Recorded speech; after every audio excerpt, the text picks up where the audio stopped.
قربانی کے حوالے سے مسئلہ پوچھا گیا کہ قربانی کے گوشت سے شادی کا اہتمام کرنا، دعوت ولیمہ کا اہتمام کرنا یا کسی خصوصی دعوت کے اوپر اس کو پکا کر مہمانوں کو کھلانا شرعاً درست ہے یا نہیں ہے؟ تو شریعت مطہرہ کی روح سے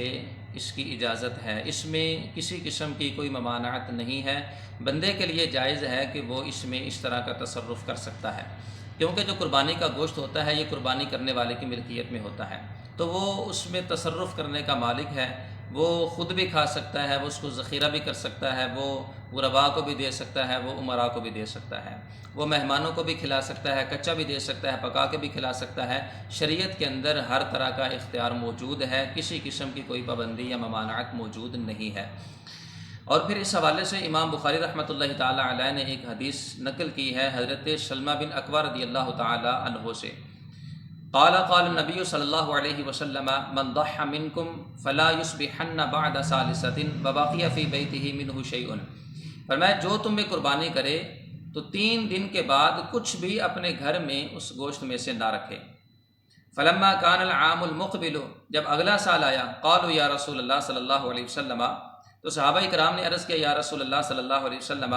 نفعل كما فعلنا العام الماضی، یا رسول اللہ ہم اسی طرح کریں جس طرح ہم نے پچھلے سال کیا تھا، یعنی کہ 3 دن کے بعد گھروں میں گوشت جمع نہ کریں۔ تو حضور صلی اللہ علیہ وسلم نے ارشاد فرمایا کلوا واطعموا وادخروا، فرمایا کہ کھاؤ اور کھلاؤ اور اس کو ذخیرہ کرو۔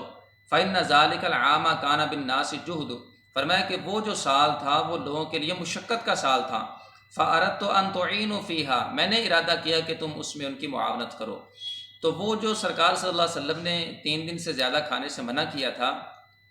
ذخیرہ کرنے سے منع کیا تھا، وہ اس سال لوگوں کی مشقت کے پیش نظر ایک عارضی نہیں تھی، عارضی طور پر سرکار نے منع کیا تھا، اور پھر اگلے سال سرکار صلی اللہ علیہ وسلم نے اس چیز کی مطلقاً اجازت عطا فرما دی۔ اب اس حدیث کے الفاظ کے اوپر غور کیجئے، سرکار صلی اللہ علیہ وسلم نے فرمایا کہ کھاؤ اور کھلاؤ، وَأَطْعِمُوا وَادَّخِرُوا، اور اس کو ذخیرہ کرو۔ وَأَطْعِمُوا کا جو لفظ ہے یہ دونوں صورتوں کو شامل ہے، یعنی تم ان کو کچا بھی دے سکتے ہو، کچا بھی تقسیم کر سکتے ہو کہ وہ گھر جا کر پکا کر کھا لیں، اور اس میں یہ بھی آپشن موجود ہے کہ تم پکا کر بھی ان کو کھلا سکتے ہو۔ بلکہ اگر غور کیا جائے تو یہ اس کا ظاہری معنی یہی ہے وَأَطْعِمُوا، اور ان کو کھلاؤ۔ تو اب یہ جو لفظ ہے اس سے یہ رخصت ثابت ہو رہی ہے کہ اس گوشت کے اندر مالک کے لیے ہر طرح کا اختیار موجود ہے، وہ کچا بھی تقسیم کر سکتا ہے، وہ پکا کر بھی تقسیم کر سکتا ہے، اور پھر اس کے اندر کسی قسم کی کوئی ممانعت موجود نہیں ہے کہ تم فلاں جگہ پہ استعمال کر سکتے ہو، فلاں جگہ پہ استعمال نہیں کر سکتے۔ تو جب حدیث کے اندر کسی قسم کی ممانعت موجود نہیں ہے، کسی فعل سے منع نہیں کیا گیا، بلکہ مطلقاً دوسری طرف اجازت موجود ہے، تو ہم اپنی طرف سے کسی قسم کی پابندی نہیں لگا سکتے، اور یہ نہیں کہہ سکتے کہ یہ شے منع ہے اور وہ فلاں شے منع ہے۔ تو جب شریعت میں اجازت دے دی ہے تو مطلقاً اجازت ثابت ہوگی، ہم اس کو منع نہیں کر سکتے۔ ہاں اس کے اندر اس حوالے سے ایک بات بڑی قابل لحاظ ہے، وہ یہ ہے کہ اس قربانی کے گوشت سے انتفاع نہیں اٹھا سکتے، یعنی کہ اس گوشت کو بیچنا، اس سے مال کمانا، یا یہ ہے کسی کو پیسے دینے تھے، کسائی کی اجرت دینی تھی، اس اجرت کے اندر